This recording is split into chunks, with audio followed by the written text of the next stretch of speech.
أعوذ بالله من الشيطان الرجيم بسم الله الرحمن الرحيم الخبيثات للخبيثين والخبيثون للخبيثات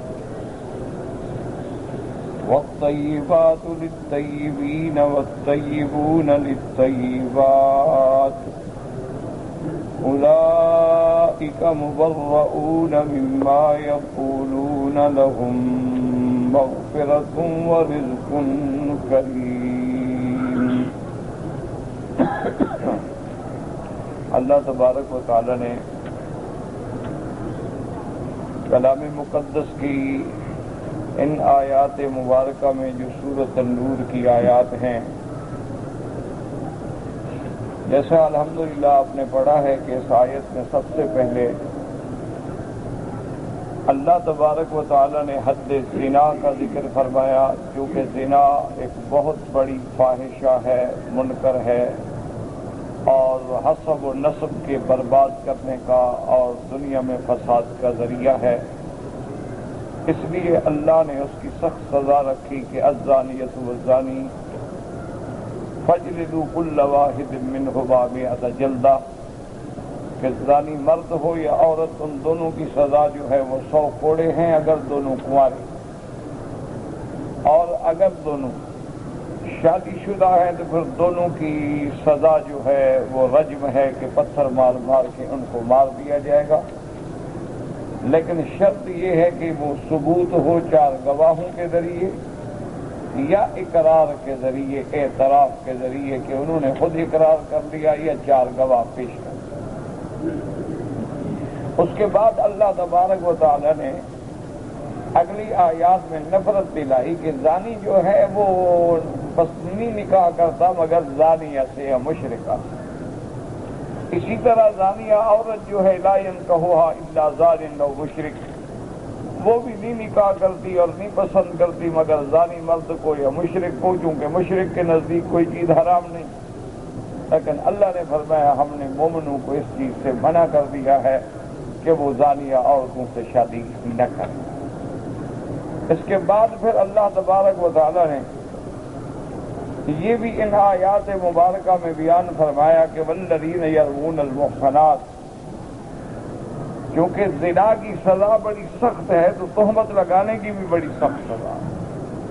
اللہ نے فرمایا کہ جو لوگ کسی شادی شدہ یا کسی ویسے پاک باز کنواری ہو یا شادی شدہ پہ تہمت لگائیں، ثم لم یاتوا باربعۃ شہداء، پھر گواہ پیش نہ کر سکے، تو ان کی سزا کیا تھی؟ فجلدوہم 80 جلدۃ، ان کو 80 کوڑا لگایا جائے گا۔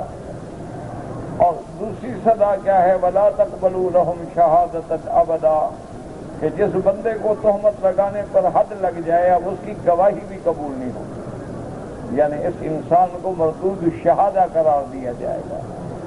اور تیسری سزا یہ ہے کہ اللہ کے ہاں بھی یہ فاسق ہیں، اللہ کے قانون کو توڑنے والے۔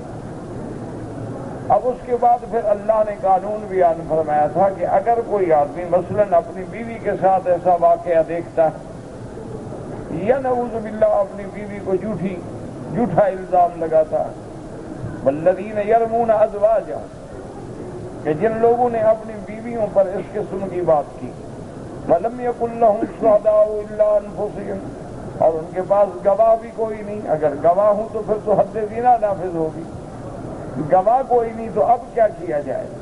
تو اللہ نے ان کا بھی حل بیان کیا، فَشَهَادَةُ أَحَدِهِمْ 4 شَهَادَاتٍ بِاللَّهِ، کہ وقت کا حاکم جو ہے دونوں کو بلائے گا اور مرد سے کہے گا کہ اگر گواہ نہیں دے سکتے ہو تو 4 دفعہ قسم کھاؤ کہ میں جو کہہ رہا ہوں وہ ٹھیک ہے، اور 5ویں دفعہ میں یہ بھی کہو والخامسۃ اللعنۃ اللہ علیہ، 5ویں دفعہ میں یہ بھی کہو کہ اگر میں جھوٹا ہوں تو مجھ پہ اللہ کی لعنت۔ جب وہ یہ قسمیں کھا لے گا تو اب اس کو حد نہیں ماری جائے گی۔ اب وقت کا حاکم پھر عورت سے کہے گا کہ تم بھی اسی طرح 4 گواہیاں دو کہ میرے خامند نے مجھ پہ جھوٹی تہمت لگائی ہے، اور 5ویں دفعہ یہ کہو والخامسۃ ان غضب اللہ علیہا، کہ اگر میں جھوٹی ہوں تو مجھ پہ اللہ کا غضب ہو اگر میرا خامند سچا ہے اور میں جھوٹی۔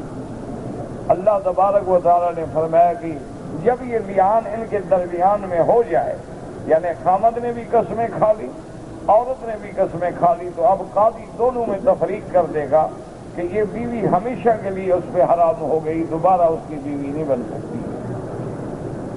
اللہ نے فرمایا یہ بھی میرا فضل ہے، مہربانی ہے کہ میں نے اپنے بندوں کے لیے راستہ نکالا ہے، اور اس کے بعد بھی اگر توبہ کریں تو اللہ تبارک و تعالیٰ کی رحمت اور توبہ کے دروازے جو ہیں کھلے۔ ان واقعات کے بعد پھر اللہ نے اس واقعے کو بیان فرمایا جو سب سے اہم واقعہ کہ سیدہ عائشہ صدیقہ رضی اللہ تعالی عنہا پہ تہمت لگائی گئی۔ صفوان بن المعطل السلمی صحابی ہیں، وہ جب لے کر آئے تھے تو دشمنوں کو موقع ملا اور انہوں نے طوفان بدتمیزی سے ایک بہتان گھڑ لیا۔ اللہ تبارک و تعالی نے قرآن پاک میں یہ مفصل 2 رکوع اتار کے سیدہ عائشہ صدیقہ کی برات بیان فرما دی، اور ساتھ حضور صلی اللہ علیہ وسلم اور سیدنا ابی بکر اور اس کے گھرانے کو تسلی دی کہ جن لوگوں نے یہ تہمت لگائی ہے وہ تم میں سے بھی ہیں، لیکن آپ اس کو برا نہ سمجھیں، بلکہ اللہ اسی کو تمہارے لیے خیر بنا دیں گے، بل ہوا خیر لکم۔ اور اس سے بڑی خیر کیا ہوگی کہ بی بی عائشہ کی برات اللہ نے قرآن میں نازل کی جو قیامت تک پڑھا جائے گا۔ لِكُلِّ امْرِئٍ مِّنْهُمْ مَا اكْتَسَبَ مِنَ الْإِثْمِ، اور جس آدمی نے جتنا گناہ میں حصہ لیا ہے اس کے مطابق اس کو سزا دی جائے گی۔ لہذا حد قذف جاری ہوئی، لیکن عبداللہ ابن ابی ابن سلول تو ویسے ہی کافر تھا اور منافق تھا۔ پھر اللہ نے آداب سکھلائے کہ اگر اس قسم کی باتیں ہوں تو ایمان والوں کو چاہیے، مومنوں کو چاہیے کہ وہ فوراً اچھا گمان کریں اور کہیں یہ جھوٹ ہے، ایسی بات نہیں ہو سکتی۔ لولا اذ سمعتموہ ظن المؤمنون والمؤمنات بانفسہم خیرا، اپنے نفسوں کے بارے میں بھلائی کا، اپنے نفس مانا یعنی ان کے بارے، تو جب تم مومن کے بارے میں بھلائی کا گمان کرو گے تو گویا تمہارا فائدہ ہے، اور مومن ہم سب بھائی ہیں۔ فرمایا لولا جاءوا علیہ باربعۃ شہداء، اور اگر یہ 4 گواہ نہ لائیں، فإذ لم يأتوا بالشهداء فأولئك عند الله هم الكاذبون، اب یہ اللہ کے حکم میں جھوٹے ہیں اور ان پہ حد قذف جاری ہوگی۔ اس کے بعد اللہ تبارک و تعالی نے فرمایا کہ جو باتیں تم زبان سے کہہ رہے ہو بغیر سوچے سمجھے، بغیر علم کے، بغیر تحقیق کے، اور تم ان کو بڑا آسان سمجھتے ہو، وَتَحْسَبُونَهُ هَيِّنًا وَهُوَ عِندَ اللَّهِ عَظِيمٌ، حالانکہ یہ اللہ کے ہاں بہت بڑی بات ہے کہ حرم رسول، زوجہ رسول، امہات المؤمنین سیدہ صدیقہ رضی اللہ تعالی عنہا پہ ایسی بات کی جائے۔ پھر اللہ نے دوسرے آداب سکھلائے کہ فلولا اذ سمعتموہ قلتم ما یکون لنا ان نتکلم بہذا، جب ایسی باتیں آپ لوگوں نے سنی تو اس وقت کیوں نہیں کہا کہ ہم کیوں ایسی بات کریں، یہ بات کرنے کی ہے۔ سبحانک ھذا بہتان عظیم، یہ تو بہت بڑا جھوٹ ہے، بہت بڑا بہتان ہے اور افتراء ہے۔ اللہ پاک نے فرمایا کہ اللہ تمہیں حکم دیتے ہیں، نصیحت فرماتے ہیں کہ خبردار ایسی باتوں میں پھر نہ اپنے آپ کو ڈالنا۔ وَيُبَيِّنُ اللَّهُ لَكُمُ الْآيَاتِ، اور اللہ نے کھول کے اپنے آیات بیان کر دی ہیں، اللہ علم والے ہیں اور اللہ حکمت والے ہیں۔ اور اس کے بعد فرمایا ان الذین یحبون ان تشیع الفاحشۃ فی الذین آمنوا، ہاں جو لوگ کفر پر ہیں، کافر ہیں، منافق ہیں اور چاہتے ہیں کہ مومنوں کے اندر ایسی برائیاں اور ایسی جھوٹی تہمتیں لگا کے ایسے جھوٹے قصے پھیلائے جائیں، اللہ نے فرمایا ان کو بھی ہم نہیں چھوڑیں گے۔ لہم عذاب علیم فی الدنیا والآخرہ، ان کے لیے دنیا و آخرت میں دردناک عذاب ہے۔ واللہ یعلم وانتم لا تعلمون، اللہ جانتے ہیں تم نہیں جانتے۔ اور اس کے بعد پھر اللہ تبارک و تعالی نے ہدایت کی کہ ایمان والو یا ایھا الذین آمنوا لا تتبعوا خطوات الشیطان، تم شیطان کے پاؤں قدموں پہ نہ چلو، شیطان کے طریقے پہ نہ چلو، شیطان کے رستے پہ نہ چلو، کیونکہ جو آدمی شیطان کے پیچھے لگے گا تو شیطان تو برائی سکھلائے گا، شیطان تو فحشا سکھلائے گا، شیطان تو معصیت میں ڈالے گا۔ وَلَوْلَا فَضْلُ اللَّهِ عَلَيْكُمْ وَرَحْمَتُهُ مَا زَكَىٰ مِنْكُم مِّنْ أَحَدٍ أَبَدًا، اگر اللہ کی رحمت نہ ہو، اللہ کا فضل نہ ہو تو کوئی بندہ بھی پاک نہیں ہو سکتا، لیکن اللہ تبارک و تعالی جس کو چاہتے ہیں اس کو پاک کر دیتے ہیں، اس کو گناہوں سے بھی پاک فرما دیتے ہیں، ظاہری اور باطنی طہارتوں سے مزین فرما دیتے ہیں۔ اس کے بعد پھر اللہ نے ایک اور حکم جاری فرمایا، اصل وجہ اس کی یہ تھی کہ حضرت مصطح مصطح ابن اساسہ جو صحابی ہیں وہ غریب تھے اور حضرت ابی بکر رضی اللہ تعالی عنہ کے رشتے دار تھے، ان کی خالہ کے بیٹے تھے، اور ان کے تمام اخراجات جو ہیں وہ حضرت ابو بکر رضی اللہ تعالی عنہ برداشت فرماتے تھے۔ لیکن جب یہ سیدہ عائشہ کے خلاف دشمنوں نے فتنہ اٹھایا تو وہ بھی بیچارے شریک ہو گئے، تو حضرت ابو بکر رضی اللہ تعالی عنہ غصے میں آ گئے اور آپ نے فرمایا واللہ لا انفق علیہ ابدا، مجھے اللہ کی قسم ہے اب اس کی میں کبھی مدد نہیں کروں گا کہ میری بیٹی پر اس قسم کے تہمت لگانے والوں کا ساتھ دے۔ اللہ نے قرآن نازل فرما دیا، اللہ پاک نے حضرت صدیق رضی اللہ تعالی عنہ کو براہ راست نہیں بلکہ بڑے اسلوب حکیمانہ، اسلوب رحیمانہ سے خطاب کیا کہ جو لوگ صاحب فضل ہیں، جو لوگ صاحب مال ہیں، ان کو ایسی بات نہیں کرنی چاہیے، ان کو کسی سے خیر نہیں روکنی چاہیے، ان کو بھلائی نہیں روکنی چاہیے۔ اور کیا وہ نہیں چاہتے کہ اللہ ان کی مغفرت فرما دے؟ تو اگر اللہ سے تم معافی چاہتے ہو تو خود بھی تو معافی دینا سیکھو۔ لہذا کسی کو اس قسم کی بات سے اس کا خرچہ بند کر دینا یا امداد بند کر دینا جو ہے یہ شان والوں کے زیبا نہیں ہے۔ جب یہ آیات نازل ہوئی حضرت سیدنا ابو بکر رضی اللہ تعالی عنہ نے فوراً فرمایا کہ واللہ اللہ تبارک و تعالیٰ کی قسم ہے احب ان یغفر لی، کہ خداوند قدوس میں محبوب رکھتا ہوں کہ میرے گناہوں کو معاف کر دیں۔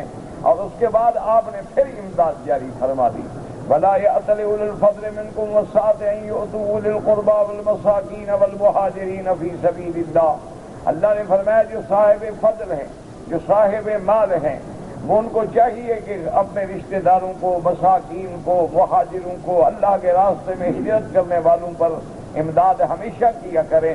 اگر کوئی رشتہ دار غلطی سے تمہاری مخالفت کر بیٹھے تو یہ معنی نہیں کہ تم خیرات بند کر دو یا تم اس کی امداد بند کر دو۔ اسی لیے حضور پاک صلی اللہ علیہ وسلم نے فرمایا کہ اصل نیکی تو یہ ہے کہ سل من قطعک، تم ان رشتہ داروں سے بھلائی کرو جو تم سے بھلائی نہیں کرتے۔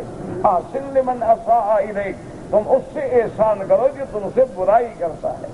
بھلائی کرنے والوں کی تو سب بھلائی کرتے ہیں، اچھائی کرنے والوں کی تو سب اچھائی کرتے ہیں، لیکن بہادری تو یہ ہے کہ لوگ کانٹے بچھائیں اور تم پھول برساؤ، لوگ بد دعائیں دیں اور تم دعائیں کرو۔ اس لیے اللہ نے فرمایا کہ وَلْيَعْفُوا وَلْيَصْفَحُوا، معاف کر دو اور درگزر کرو۔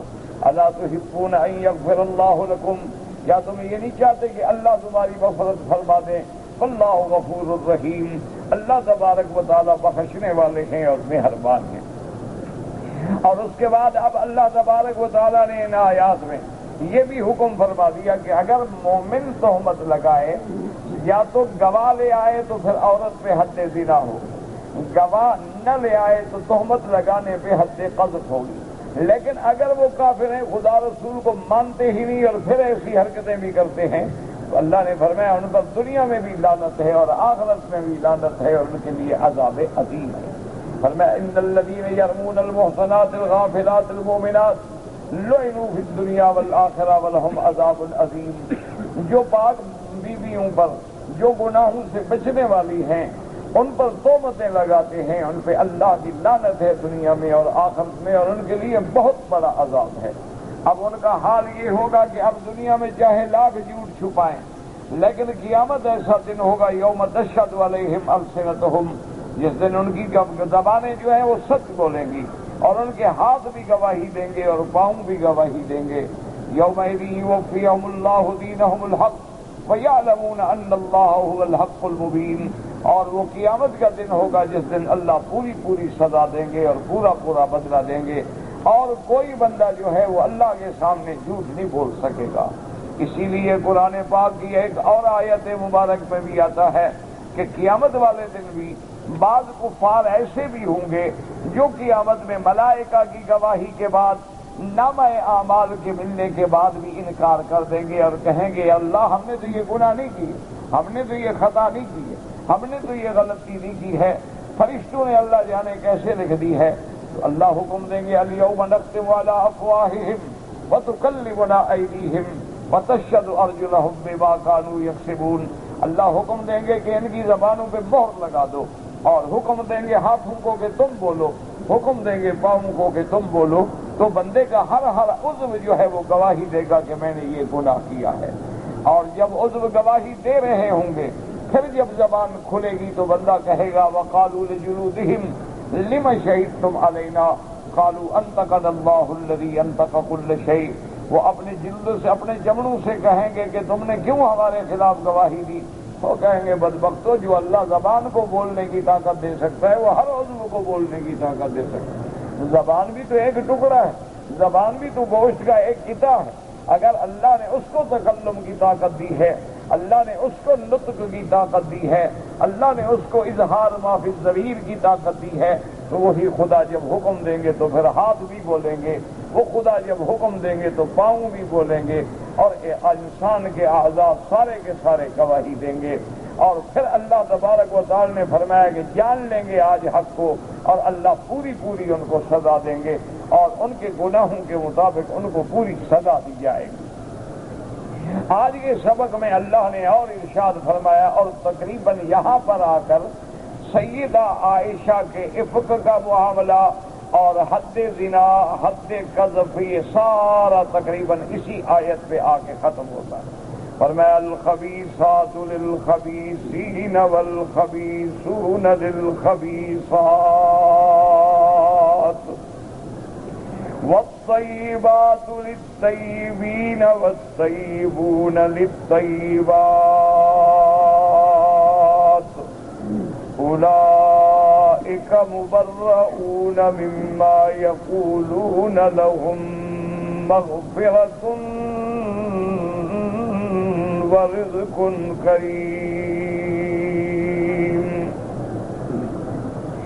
اللہ پاک نے فرمایا الخبیثات، گندی عورتیں گندے مردوں کے لیے، گندے مرد گندی عورتوں کے لیے، پاک باز بیویاں پاک باز مردوں کے لیے، پاک باز مرد پاک باز بیویوں کے لیے۔ اللہ نے فرمایا یہ نظام ہے کہ ہر جنس اپنے جنس کو ڈھونڈتی ہے، جو خبیث عورتیں ہیں وہ خبیث مردوں کو ڈھونڈتی ہیں، اور جو خبیث مرد ہیں وہ گندی عورتوں کو ڈھونڈتے ہیں، اور جو پاک مرد ہیں وہ تلاش کرتے ہیں کہ میرا کسی ایسے گھر میں رشتہ ہو جو شریف لوگ ہوں، جو پاک ہوں، جن میں گناہ نہ ہو۔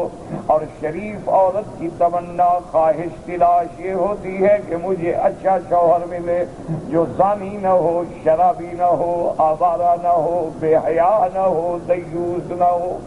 اللہ نے فرمایا جب یہ عام بات ہے کہ اچھے اچھوں کو ڈھونڈتے ہیں، برے بروں کو ڈھونڈتے ہیں، تو جب میرا مدنی اچھا ہے تو صاف بات ہے کہ اس کی بیویاں بھی اچھی ہیں، کیونکہ ایک فیصلہ ہے کہ اچھے اچھوں کے لیے ہوتے ہیں نا۔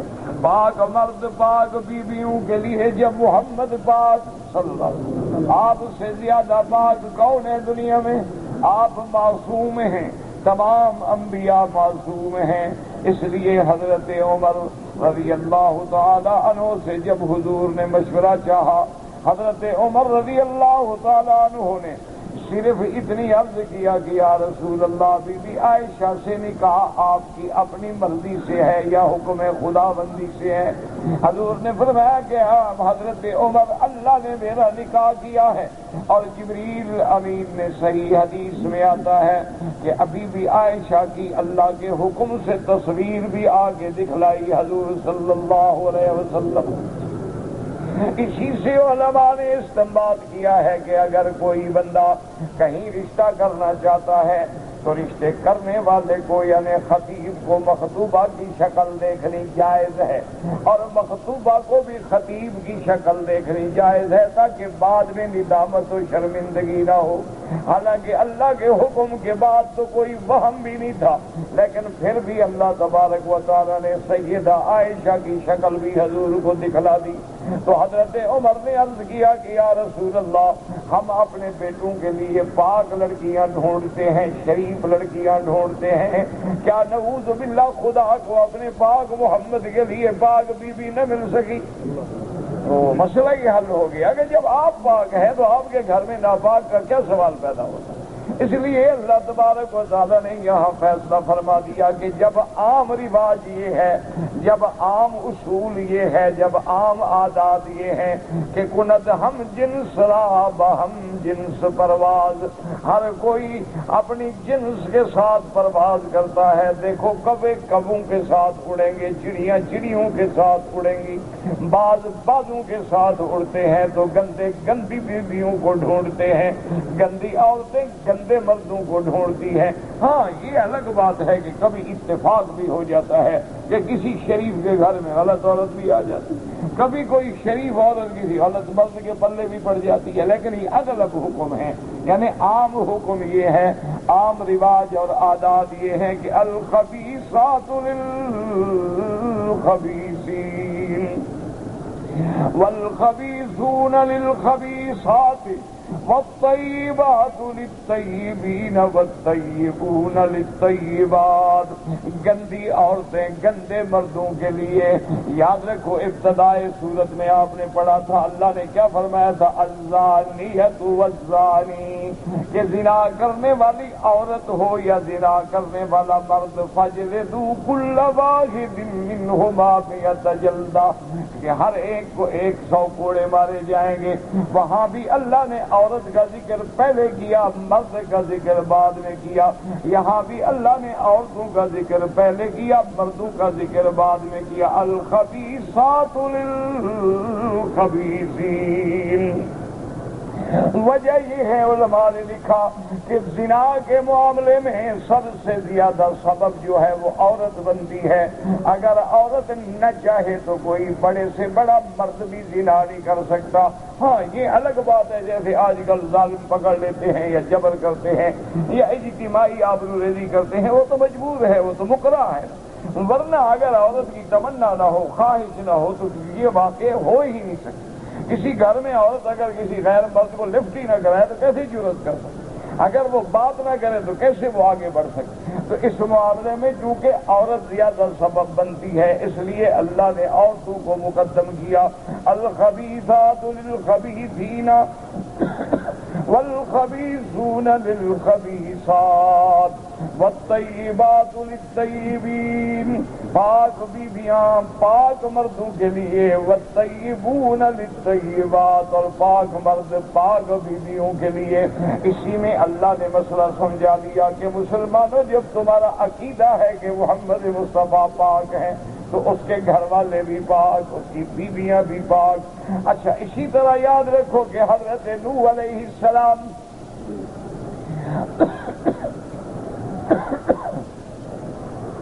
حضرت لوط علیہ السلام کے بارے میں قرآن کہتا ہے ضرب اللہ مثلا للذین کفروا امرأة نوح وامرأة لوط كانتا تحت عبدین صالحین فخانتاہما فلم یغنیا عنہما من اللہ شیئا وقیل ادخلا النار مع الداخلین۔ اللہ نے مثال بیان کی کہ جیسے نوح کی بیوی اور جیسے لوط علیہ السلام کی بیوی، انہوں نے خیانت کی۔ اللہ فرماتے خانتاہما، لیکن محدثین نے مفسرین نے واضح کر دیا کہ خیانت کا معنی یہ ہے کہ نبی کے گھر میں رہتے ہوئے توحید کے بجائے شرک کیا، ایمان کے بجائے کفر کیا۔ اس لیے اللہ فرماتے ہیں کفر امرأۃ نوح وامرأۃ لوط۔ اس لیے حضرت ابن عباس حبر المفسرین رضی اللہ تعالیٰ عنہما فرماتے ہیں ما بغت امرأۃ نبی قط، آپ فرماتے ہیں خدا کی قسم ہے کبھی کسی نبی کی بیوی نے زنا نہیں کیا، یعنی پیغمبر کی بیوی کافرہ تو ہو سکتی ہے لیکن زانیہ نہیں ہو سکتی، بد کردار نہیں ہو سکتی۔ اور خدا کی شان ہے کہ دیکھیں کہ پہلے دور میں جس کو ہم جاہلیت کا دور کہتے ہیں، اس کے اندر بھی کوئی شریف گھرانہ، شریف گھرانے کی عورت جو ہے وہ زنا کا تصور بھی نہیں کر سکتی تھی۔ اس لیے صحیح تفسیروں میں موجود ہے کہ جب میرے محبوب دو عالم رحمت دو عالم سیدنا محمد مصطفیٰ صلی اللہ علیہ وسلم بیٹھے ہیں اسی جبل صفا پہ، جس سے تم صفا دوڑنا شروع کرتے ہو، حضور اوپر بیٹھے ہیں اور نیچے عورتیں بیٹھی ہیں مکے کی، ان کے اندر بی بی ہند بھی ہیں، حضرت سفیان کی بیوی ہیں، حضور کی چچی ہیں، وہ بھی اسلام لانے کے لیے، اور حضور نے جب اسلام کی شرائط پیش کی، یا ایھا النبی اذا جاءک المؤمنات یبایعنک علی الا یشرکن باللہ شیئا ولا یسرقن ولا یزنین ولا یقتلن اولادہن، اللہ کے نبی نے شرط پیش کی کہ اگر تم میری بیعت کرنا چاہتی ہو، ایمان لانا چاہتی ہو، تو پہلی شرط یہ ہے اللہ یشرکن باللہ، اللہ کی ذات میں، صفات میں، افعال میں کسی چیز کو شریک نہیں بنانا، سب سے پہلے توحید، کیونکہ توحید ہی مفتاح العبادات ہے، توحید پر ہی دار و مدار نجات ہے۔ اللہ یشرکن باللہ شیئا ولا یسرقن، اور چوری بھی نہیں کرو گی کہ خامد کے گھر سے مال چرا کے ماں باپ کو دینا، بھائیوں کو دینا، رشتہ داروں کو دینا، خامد کے گھر سے بغیر اجازت کسی چیز کا تصرف کرنا، وہ بھی چوری میں شمار ہوتا ہے۔ ولا یسرقن ولا یزنین، اور تیسری شرط یہ ہے کہ میری بیعت کرتی ہو تو پھر وعدہ کرو کہ زنا نہیں کریں گی۔ جب حضور نے یہ شرط پیش کی تو بی بی ہندہ صبر نہ کر سکی، بول پڑی، کہا اوتزنی الحرۃ یا رسول اللہ، انہوں نے کہا حضور کیسی بات ہے، ہم سے کیسا وعدہ لے رہے ہیں کہ زنا نہ کرے؟ کوئی شریف عورت زنا کر سکتی ہے کہ اس سے یہ وعدہ لیا جائے؟ زنا تو کوئی گندی عورتیں کرتی ہیں، غلام عورتیں کرتی ہیں، کنیزہ کرتی ہیں، جاریہ کرتی ہیں، آوارہ منش عورتیں کرتی ہیں، شریف عورت تو کبھی سوچ ہی نہیں سکتی، پھر اس وعدے لینے کی ضرورت ہی کیا ہے ہم سے؟ حضور صلی اللہ علیہ وسلم نے آواز پہچان لی، آپ نے فرمایا انت ہند، تم ہندہ بات کر رہی ہو؟ انہوں نے کہا ہاں یار۔ بی بی کہتی ہے میں ڈر گئی کہ حضور میرا اسلام قبول نہیں کریں، کیونکہ قاتلہ ہے نا سیدنا حمزہ کی، سیدنا حمزہ کو کسی نے شہید کرایا، لیکن حضور پاک نے تو اس لیے اندازہ فرمائے کہ پہلے دور میں کفر ہے، زمانے جاہلیت ہے، اسلام سے قبل کی بات ہے، لیکن کوئی شریف عورت جو ہے وہ زنا کا سوچ ہی نہیں، زنا کے بارے میں وہ تصور ہی نہیں کر سکتی۔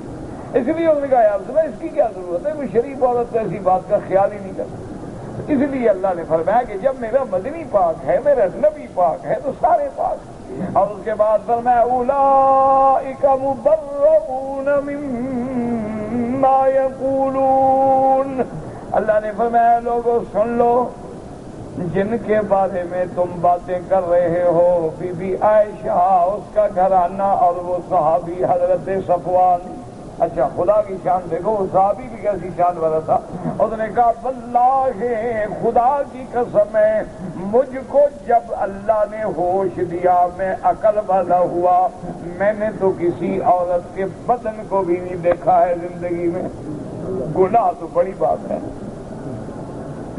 اللہ اکبر، یہ ہوتی ہے شان ایمان والوں کی۔ مسلمانوں یاد رکھو، اگر نجات چاہتے ہو تو اپنی نظروں کی حفاظت کرو، نجات چاہتے ہو تو اپنے شرم گاہوں کی حفاظت کرو، ورنہ اس کے علاوہ لاکھ عبادتیں کرو، اس کا کوئی فائدہ نہیں ہوتا ہے۔ وہ تو ایسا ہے نا جیسے لکڑی کو گھن لگ جائے، اوپر سے آپ کو بڑی مضبوط نظر آئے گی، اندر سے خالی ہو۔ اور خاص طور پہ رمضان المبارک کا جو رحمت کا مہینہ آ رہا ہے، مغفرت کا مہینہ آ رہا ہے، جہنم سے آزادی کا مہینہ آ رہا ہے، اور جس کی ایک رات جو ہے 1000 مہینوں کی عبادت سے زیادہ بہتر ہے، اور ایسا مہینہ جس میں اللہ نے قرآن اتارا ہے، ایسا مہینہ جس میں اللہ کا جبریل اور ملائکہ اترتے ہیں، ایسا مہینہ جس میں اعتکاف مسنونہ ہوتا ہے، اس مہینے میں خاص طور پر اپنے نظروں کو بچاؤ، اپنے نظروں پہ کنٹرول کرو، اپنے نظروں کی حفاظت کرو کہ نظر قدم پہ رہے، نظر جھکی رہے، کسی غیر محرم عورت کے چہرے پہ نہ پڑے۔ مومن کی صفت یہ ہے، مومن کا شان ہی یہ ہے۔ اسی طرح عورتوں کو بھی یہ حکم ہے وہ حجاب میں ہوں، ان کی نظریں بھی نیچے جھکی ہوں، اتفاقاً نظر پڑے تو فوراً اپنے نظروں کو جھکا ڈالیں۔ اس لیے اللہ تبارک و تعالیٰ نے جہاں بی بی عائشہ کی برات بیان کی، وہاں حضرت صفوان کی بھی برات ہو گئی۔ جمع کا صیغہ ہے نا، اولئک مبرؤون مما یقولون، یہ جو لوگ باتیں کر رہے ہیں وہ تو بری ہیں ان چیزوں سے، وہ تو پاک ہیں۔ بی بی عائشہ بھی پاک، میرے مدنی کا گھرانہ بھی پاک، اور جس صحابی پہ تہمت لگی وہ صحابی بھی پاک۔ اللہ نے فرمایا لہم مغفرۃ ورزق کریم، اور فرمایا ان لوگوں کے لیے میں نے بخشش ہی بخشش کہ جو تہمت کی وجہ سے ان کو تکلیف ہوئی ہے، ان کو صدمہ پہنچا ہے، اس صدمے کا بھی میں نے ان کے لیے بدلہ رکھا ہے کہ اگر ان کی کوئی چھوٹی موٹی غلطیاں ہیں وہ بھی میں نے معاف کر دی ہیں۔ ورزق کریم، اور ان کے لیے جنت میں نے تیار کر رکھی ہے۔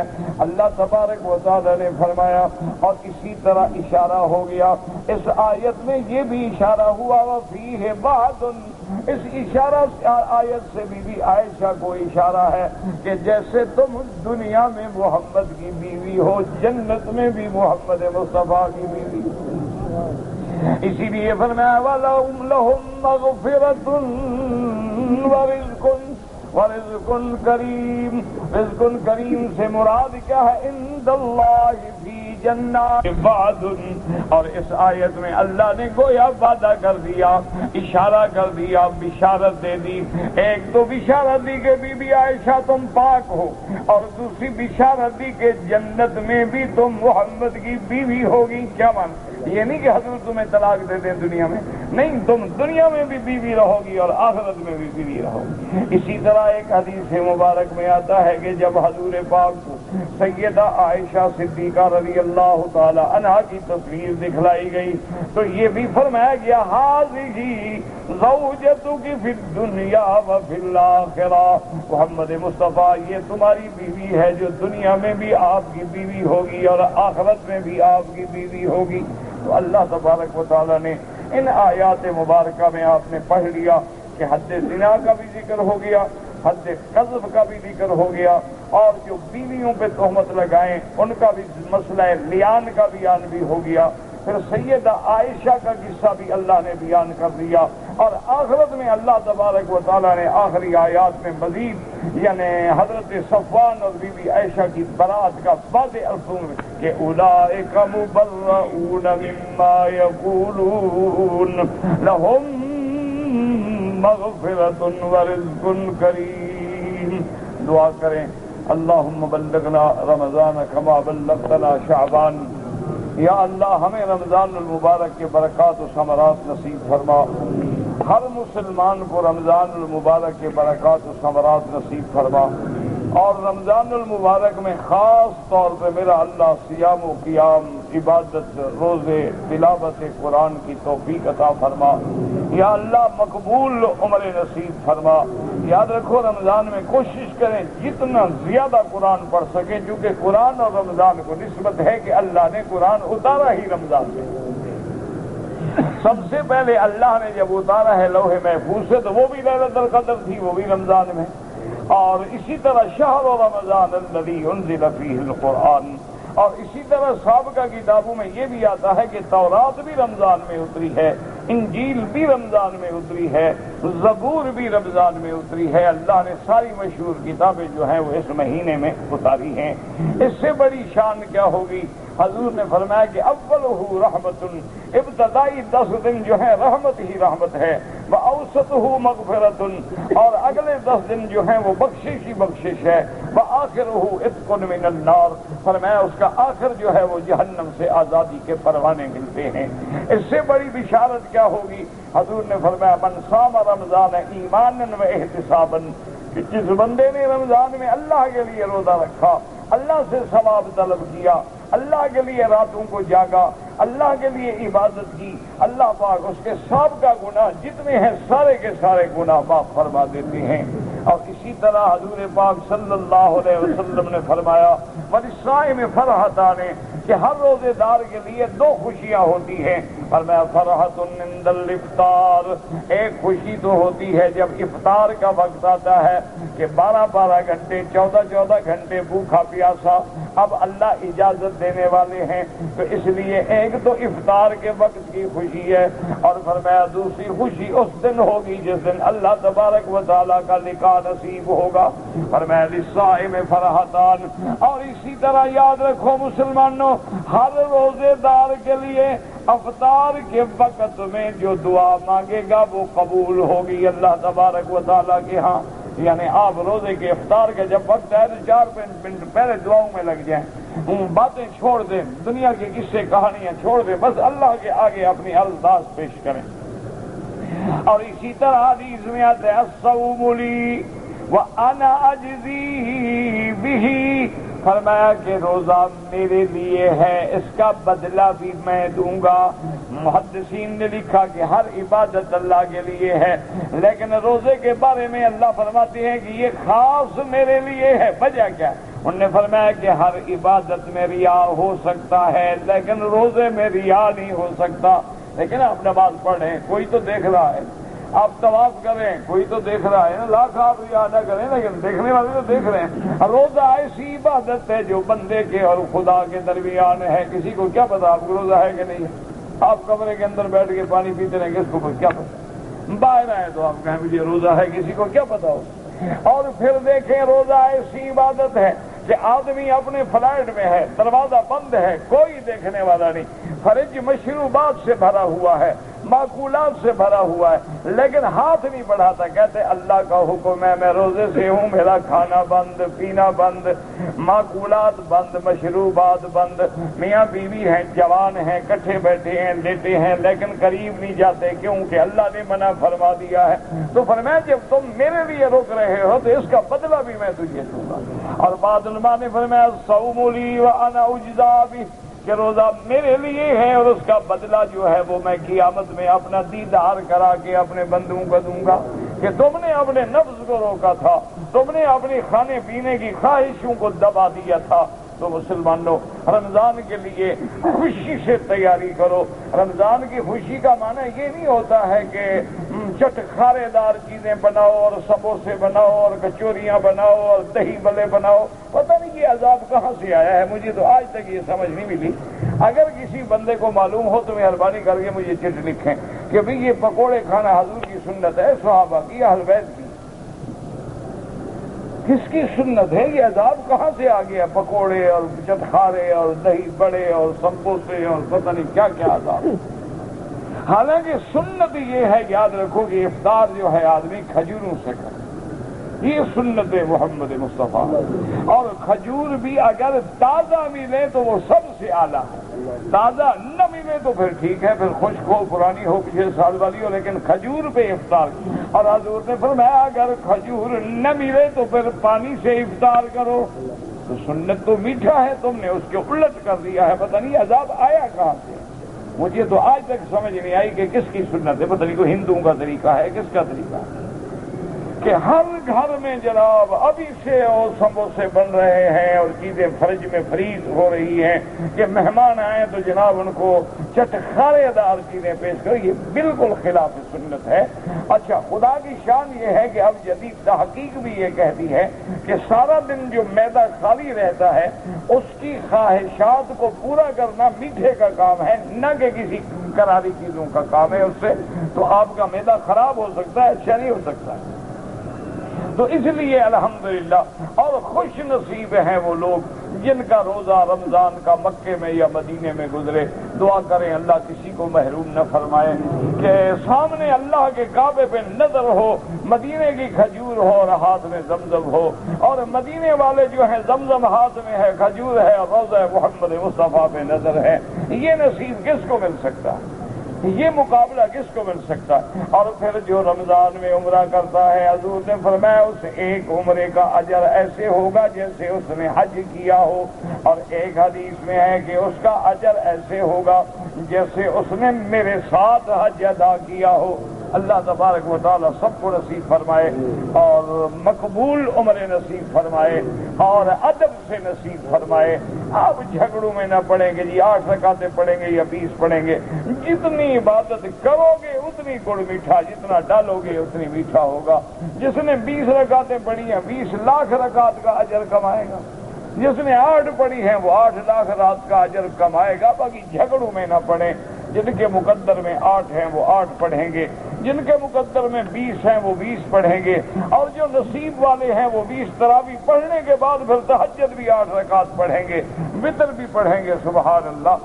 یہ تو دریائے رحمت ہے، کوئی جتنا لوٹ سکتا ہے لوٹ لے. کہتے جی کہ حدیث پاک میں آتا ہے کہ ہر بچہ جو ہے وہ دین فطرت پہ پیدا ہوتا ہے.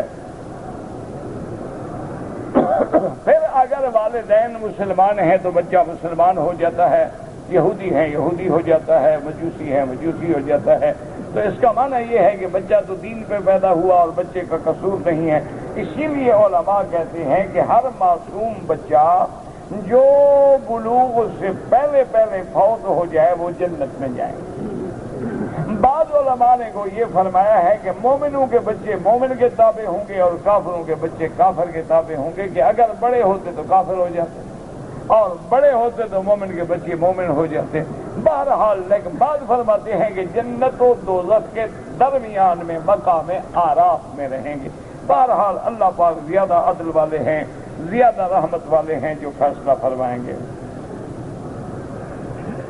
کہتے جی کہ حضور نور تھے یا بشر تھے، 1400 سال میں ابھی یہ مسئلہ حل نہیں ہوا تو مولوی مکی حل کر لے گا؟ نہیں، ابھی تک آپ کلمہ کس نبی کا پڑھتے رہے ہیں، نور والے کا یا بشر والے کا؟ تو خدا کا خوف کرو. جب قرآن کہہ دے انما انا بشر قل سبحان ربی هل كنت الا بشرا رسولا، نبی خود فرمائے انما انا بشر انسا کما تنسونا واغضب کما تغضبون. بی بی عائشہ فرمائے انہ بشر من البشر. اس کے بعد بھی کوئی شبہ ہے؟ اچھا، حضور اگر جن سے نور ہیں تو پھر حضور کی بیویاں بیٹیاں اولاد کی نسبت کس سے کریں؟ نور کی تو اولاد ہوتی نہیں. خدا کا خوف کرو. یاد رکھو صرف حضور پاک نہیں، کسی بھی نبی کی بشریت کا انکار کرنا صراحتاً کفر ہے، اس کے کافر ہونے میں شبہ ہی نہیں. کیوں؟ یہ تو قرآن کا مسئلہ ہے، یہ کوئی مولویوں کا مسئلہ تھوڑا ہے. باقی نور ہدایت، قرآن بھی نور ہدایت ہے، انبیاء بھی نور ہدایت ہے، مومن کا ایمان جو ہے وہ بھی نور ہے. اللہ ولی الذین آمنوا یخرجہم من الظلمات الی النور والذین کفروا اولیاءهم الطاغوت یخرجونہم من النور الی الظلمات. باقی یہ کوئی دلیل نہیں ہوتی کہ سایہ نہیں تھا. کس نے کہا ہے سایہ نہیں تھا؟ قرآن میں ہے، کسی صحیح حدیث میں ہے. اچھا، اگر سایہ نہیں تھا پھر بادل اوپر بھیجنے کی کیا ضرورت تھی؟ کوئی عقل کا ایسے گھڑنٹو کس سے لوگوں نے بنا رکھے ہیں، اس سے محبت ہوتی ہے. کہتے جی کہ ہم لوگ اعتکاف بیٹھنا چاہتے ہیں لیکن اپنی سیٹیں اوکے کرانے کے لیے ہمیں ایئر لائن جانا پڑے گا. اعتکاف ہمیں آپ نہیں نکل سکتے. اگر آپ نے اعتکاف بیٹھنا ہے تو اعتکاف بیٹھنے سے پہلے آپ سیٹیں کرا لیں. اگر نہ ہوں تو پھر کسی دوست کے ذمے لگائیں جو اعتکاف میں نہ ہو، وہ آپ کے پاسپورٹ اور ٹکٹیں لے جائے اور سیٹیں کرائے. اعتکاف والا بندہ جو ہے وہ مسجد سے باہر نہیں جائے گا. کہتے جی کہ میری ویزے کی مدت جو ہے یہ قانونی مسئلہ ہے کہ آپ رہ سکتے یا نہیں رہ سکتے، تو قانون والوں سے پوچھیں. کہتے جی کہ یہاں پر کوئی ایسا انتظام ہو کہ اردو بولنے والے لوگ جو ہیں، علماء جو ہیں، وہ سارا دن 24 گھنٹے موجود ہوں تاکہ کسی نے مسئلہ پوچھنا ہو تو پوچھ سکے. بڑی اچھی بات ہے آپ کی، لیکن آپ کے شاید علم میں نہیں ہے کہ ہر بڑے دروازے پر ٹیلی فون رکھے ہیں. وہ اسی لیے رکھے ہیں کہ آپ ٹیلی فون اٹھائیں کہ میں نے مسئلہ پوچھنا ہے، آپ جس زبان میں پوچھیں گے اسی عالم کے پاس ٹیلی فون چلا جائے گا، وہ آپ کو جواب دے گا۔ تو انتظام موجود ہے، آپ نہ فائدہ اٹھائیں تو آپ کی مرضی ہے۔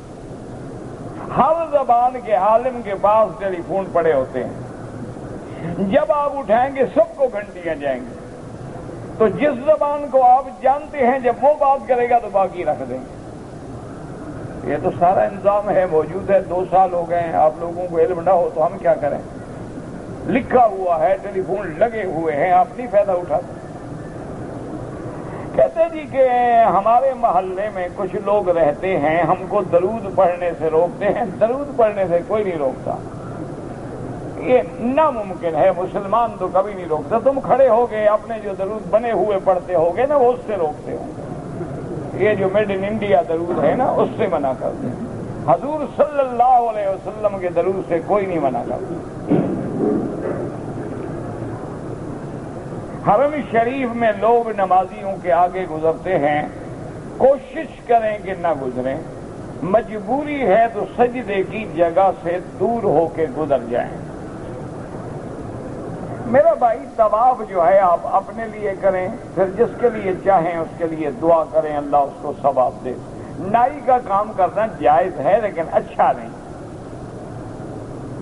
نماز جنازہ کی پہلی تکبیر کے بعد حنفی ہیں تو ثنا پڑھیں، اور حنبلی اور اہل حدیث حضرات پہلی تکبیر کے بعد سورۃ فاتحہ، پھر درود، اس کے بعد دعا۔ اسی طرح الحمدللہ تکبیر بھی جنازے میں حنفی ہے تو ہاتھ نہیں اٹھائے گا، بس پہلی دفعہ اٹھائے گا، اور باقی حضرات جو ہیں وہ اٹھاتے ہیں۔ میں اللہ کا علم دین کا حاصل کرنا چاہتا ہوں، کوئی راستہ نہیں بن رہا، اللہ آسان فرمائے۔ بہت بڑے گروپ آتے ہیں مدینے اپنا احرام کے لیے، عمرے کے لیے پاکستان سے، لیکن وہ پہلے مدینہ جاتے ہیں، کوئی بات نہیں، کوئی منع نہیں، پہلے مدینہ جائیں، مدینہ سے احرام باندھ کے آ جائیں۔ لیکن ایک بات یاد رکھیں، جو مکے آئے گا اس کو 2 عمرے مل جاتے ہیں۔ ایک تو آ کے پہلا اپنے وطن سے عمرہ کر دیا، پھر مدینہ منورہ گیا، پھر مدینے والا عمرہ کر دیا، تو اس کو 2 عمرے ملے۔ جو سیدھا مدینہ گیا واپس آ کے عمرہ کیا، 1 ملا، ورنہ منع کوئی نہیں۔ کہتے جی کہ حرم کے باہر جو جوتے بے وارث پڑے ہوتے ہیں، بہرحال کوشش کریں کہ دوسروں کے جوتے نہ اٹھائیں، وارث ہوں یا بے وارث ہوں۔ بندے بھی بہت سارے بے وارث پڑے ہوتے ہیں، ان کو تو اٹھا کے نہیں لے جاتے ہو کھانا کھلاؤ، تم اپنا نفع سوچتے رہتے ہو نا۔ میں نے عمرہ کیا ہے اور طواف کیا، صفا مروہ دوڑا، بال جو ہیں میں نے کچھ بعض حصے کم کروائے، اگر سارے سر سے کروائے تو ٹھیک ہو گیا، اگر صرف 2-3 بال کاٹے ہیں پھر دم پڑ گیا۔ جیسے کھڑے ہوتے ہیں نا، ٹک لگا لیا ادھر سے اور ادھر سے۔ کہتے جی کہ بعد آپ کے شاگرد جو ہیں وہ بات قبول نہیں کرتے، چلو آپ کر لیں، 2 میں سے 1 کر لیں تو جھگڑا ختم ہو گیا نا۔ یہی تو بہادری ہے، وہ قبول نہ کریں تم قبول کرو۔ کہتے جی کہ آپ شہد صبح و شام استعمال کریں، اللہ آپ کو شفا دے، جزاک اللہ۔ کہتے جی کہ اگر دبیز قالین یعنی قالین نرم ہے، اس قالین پہ جس میں چہرہ کھب جائے یعنی اندر چلا جائے، اس میں کراہت ہے نماز پڑھنا۔ یہ تو سخت ہے، اس میں کیا چھپے گا۔ باقی اگر مسجد میں کسی کو احتلام ہو جائے، کوئی گناہ نہیں، کوئی سزا نہیں، اس کے بس میں ہی نہیں، تو وہ جا کے باہر غسل کرے بس۔ بہرحال آپ سعودی بینک میں جمع کریں یا کسی بینک میں کا پیسہ جمع کریں، یہ دیکھ لیں کہ وہ سیونگ اکاؤنٹ نہ ہو، کرنٹ اکاؤنٹ ہو جس میں سود نہ بنے، تاکہ پیسہ محفوظ رہے اور سود سے بھی بچا رہے۔ طواف اور صفا کرنے کے بعد عمرے والے کو صفا مروہ کے بعد بھی 2 رکعت نفل پڑھنا ضروری ہے؟ بالکل ضروری نہیں۔ اگر مغرب کی اذان ہو جائے اور کوئی آدمی 2 رکعت پڑھے، جائز ہے، کوئی مسئلہ نہیں۔ ہمارے ملک میں تو ٹائم نہیں ہوتا نا، اذان ہوئی اور مغرب فوراً کھڑی ہو گئی، یہاں چونکہ ٹائم ہوتا ہے تو فائدہ اٹھایا جا سکتا ہے۔ کہتے جی کہ پہلے انسان جو تھے حضرت آدم علیہ السلام تھے، اور قیامت جب آئے گی تو آخری کون ہوں گے اللہ کو پتا۔ پہلے کا بھی ہمیں اللہ نے بتایا ہے تو ہم نے بتا دیا نا، اگر اللہ نہ بتاتے ہمیں کیا پتا۔ اب آخری کا اللہ نے بتایا نہیں تو کیسے بتا دیں، ہو سکتا ہے آپ ہوں۔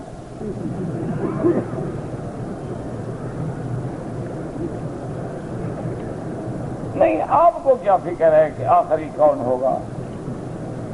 بس بیٹھے ہیں کہ مولوی مفت کا ہے، کچھ تو لکھو۔ بیویوں کے بارے میں علماء متفق ہیں نہیں۔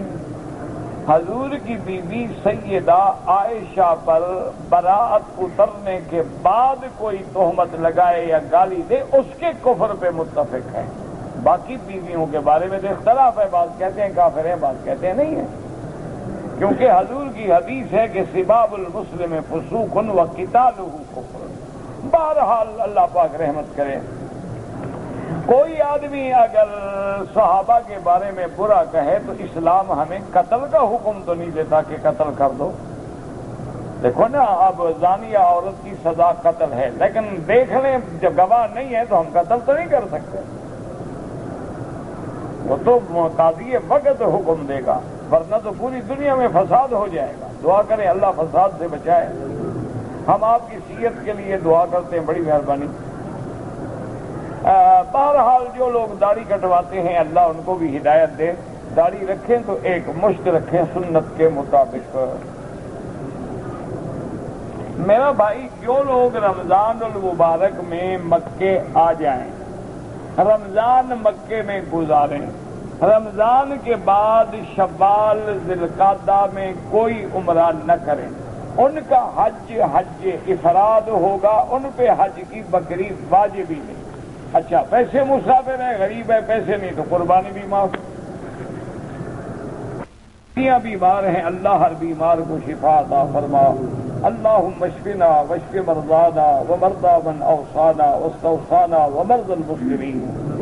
لڑ پڑے، پھر خون نکل آیا، پھر سلو کیا، پھر پیسے تو تم یاد رکھو ان کا روزہ اگر مجبوری میں چھوٹ جائے تو بعد میں آپ ایک روزہ رکھیں گے، وہ قضا ہو جائے گی، یعنی آپ پر گناہ نہیں ہوگا۔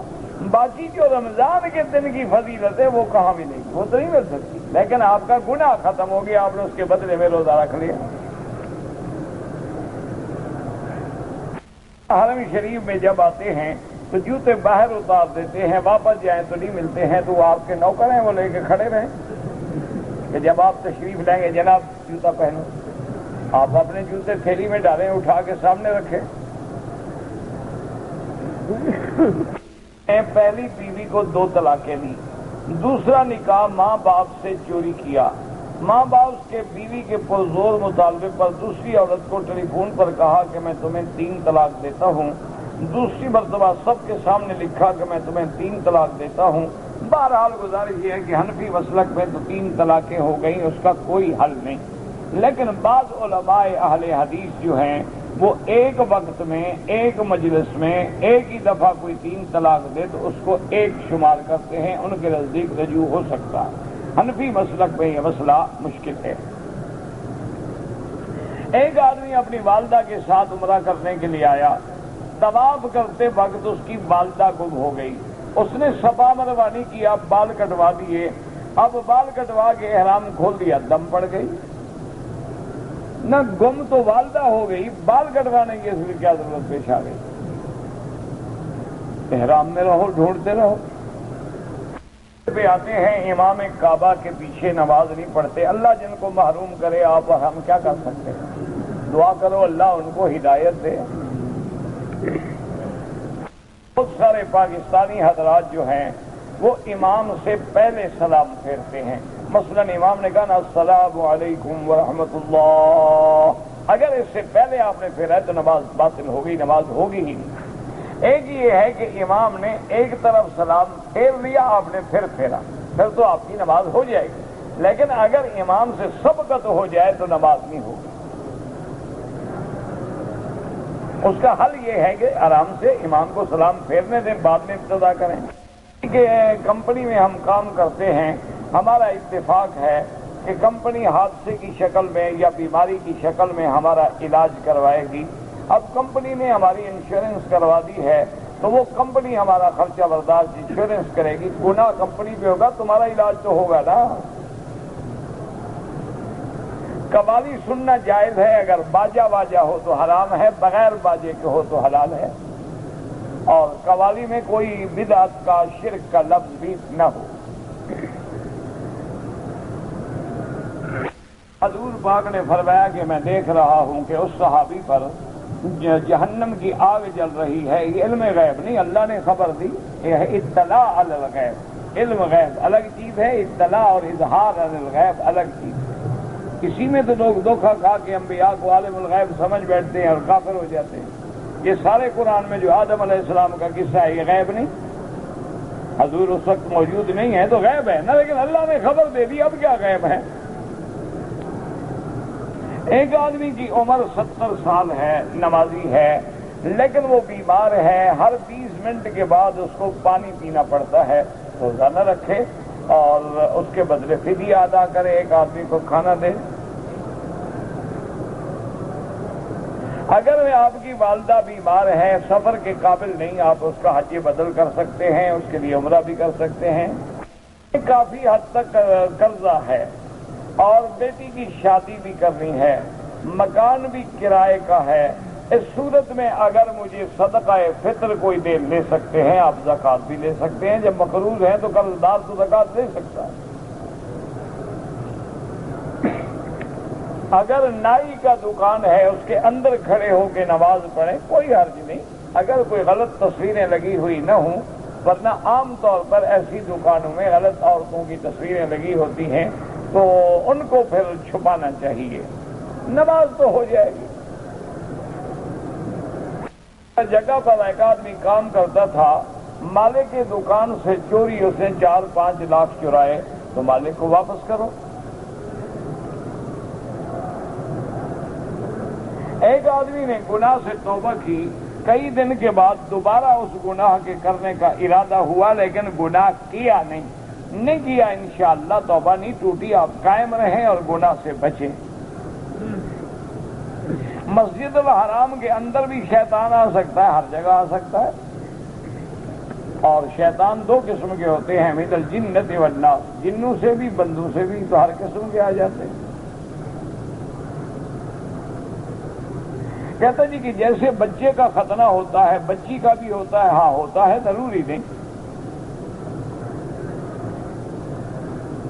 اگر کوئی آدمی مسجد عائشہ سے احرام باندھ کے عمرہ کیا تو امام ابو حنیفہ رحمۃ اللہ علیہ اور امام شافعی رحمۃ اللہ علیہ کے نزدیک جائز ہے. امام احمد بن حنبل فرماتے ہیں کوئی عذر تھا تو پھر تو ہے، مگر بغیر عذر نہ کرے. یزید کے بارے میں ہم کیا عقیدہ رکھیں؟ جب اللہ ہم سے پوچھے گا نہیں تو ہمیں کیا فکر ہے؟ اللہ پوچھے گا کہ تمہارا یزید کے بارے میں کیا خیال ہے. جب اللہ نہیں پوچھیں گے ہمیں بحث میں پڑھنے کی ضرورت نہیں، خاموش رہو. طواف میں پہلے 3 چکروں میں کندھا ننگا ہو. صفا مروہ میں کندھا ننگا کرنے کی ضرورت ہی نہیں ہے. حضرت خضر علیہ السلام نبی تھے یا ولی تھے؟ اختلاف ہے. بعض علماء فرماتے ہیں وہ نبی تھے، اور کیونکہ انہوں نے فرمایا تھا کہ ما فعلتہ عن امری، یہ جو کام کیے ہیں میں نے اپنے حکم سے نہیں کیے، اللہ کے حکم سے کیے ہیں. تو اس سے وہ دلیل پکڑتے ہیں کہ وہ بھی نبی تھے. اور بعض علماء فرماتے ہیں کہ عبد من عبادنا، وہ اللہ کے بندوں میں سے ایک نیک بندہ تھا، ولی تھے. بہرحال یہ مسئلہ اختلافی ہے، اور ایسے مسائل کے بارے میں ہم سے پوچھا نہیں جائے گا کہ بتاؤ جی خضر ولی تھا یا نبی تھا. جب ہم سے پوچھا نہیں جانا ہم کیوں جھگڑوں میں پڑے؟ کہتا جی کہ بہت سارے لوگ جو ہیں یہاں مزدوری کے لیے یا کام کے لیے آتے ہیں، 3-4 سال واپس نہیں جاتے تو ان کا نکاح ٹوٹ جاتا ہے. نکاح نہیں ٹوٹتا، 100 سال بھی نہ جائیں نکاح کھڑا ہے، فکر نہ کرو. اپنی بیوی کے حقوق ادا نہیں کر رہے. 8 تراویح جو ہیں بہرحال حرمین الشریفین میں، مکہ ہو یا مدینہ منورہ، مسجد الحرام ہو یا مسجد رسول اللہ 20 رکعت پڑھائی جاتی ہے۔ نہیں، سوال یہ ہے کہ ان جھگڑوں میں مجھے بتائیں، پڑھنے کا کوئی فائدہ بتائیں۔ رمضان کا مہینہ عبادت کے لیے ہے یا سونے کے لیے؟ اچھا چلو 8 ہمارے آنکھوں پہ، 12 کی بھی حدیث ہے، 8 کی بھی ہے، 20 پر اجماع صحابہ ہے اور فیصلہ سیدنا عمر ہے۔ اگر 20 پڑھو گے تو ساری حدیثوں پہ عمل ہو گیا کہ نہیں ہو گیا؟ 8 پڑھو گے تو 12 والی حدیث بھی رہ گئی اور اجماع صحابہ بھی رہ گیا۔ ایسا کام کیوں نہ کرو کہ سب پہ عمل ہو جائے؟ جھگڑا کیا ہے یار؟ کوئی جھگڑا نہیں، لڑائی نہیں، سر پٹول نہیں۔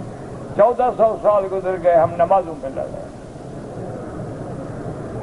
رمضان میں ایک کمپنی والے زکوٰۃ نکالتے ہیں، تو اب جو پیسہ موجود ہے اس کی زکوٰۃ دیں گے، ہاں جو خالص نفع ہے، تنخواہیں نکال کے ہر چیز نکال کے یا تابوت بنا کے لکڑی کا اس میں دفن کرنا، یہ خلاف سنت ہے۔ میں نے حج کیا، پیسے چوری ہو گئے، میں بکری نہیں کر سکا، مجھے کیا پتا آپ کا حج کون سا تھا؟ آپ اگر مکے میں رہتے تھے اور آپ کا حج افراد تھا تو آپ میں بکری تھی ہی نہیں۔ اگر آپ کا حج تمتع یا قران تھا تو بکری لازم تھی،